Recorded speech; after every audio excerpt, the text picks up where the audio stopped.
استكمالا للتحدي الأصعب والأخير للاستحقاق الثالث للانتخابات البرلمانية المصرية، فتحت السفارة المصرية وقنصلياتها في فرانكفورت وهامبورغ أبوابها لاستقبال الناخبين لمواصلة الإدلاء بأصواتهم في جولة الإعادة من المرحلة الأولى من انتخابات مجلس النواب، والتي سوف تجرى على مدار يومين.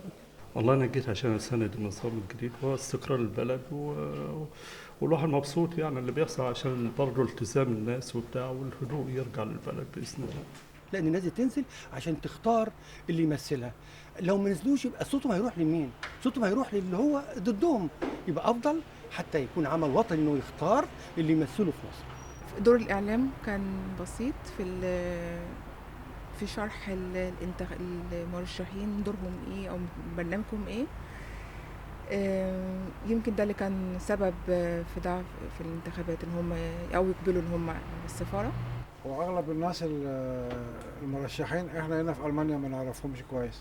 ويواصل المتابعين والمراقبين عملية الاقتراع في جولة الإعادة لمتابعة الانتخابات في الخارج، بما في ذلك الناحية الفنية فيما يخص الأجهزة التي تم إرسالها للسفارات، والتي تخلق نوعا من التواصل المباشر مع اللجنة العليا للانتخابات.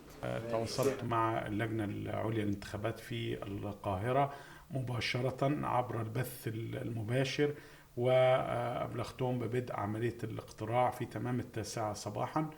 احنا طبعا قبل بدء عملية الاقتراع تواصلنا مع كل أبناء الجالية المصرية من خلال الاتصال المباشر، من خلال موقع السفارة على الفيسبوك وعلى شبكة الإنترنت لإبلاغهم بالتواريخ المحددة من قبل اللجنة العليا للانتخابات. مشكلة عدم السماح بازدواج الجنسية من أهم المشكلات التي تواجه المصريين في ألمانيا.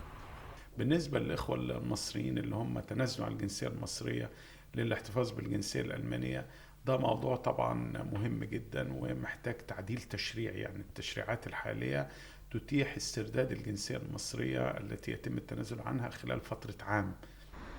ضبابية البرنامج الانتخابي للمرشحين، فضلا عن أن جولة الإعادة تتم في أيام عمل رسمي في ألمانيا، جعل من الإقبال ضعيفا نسبيا على مقار اللجان الانتخابية.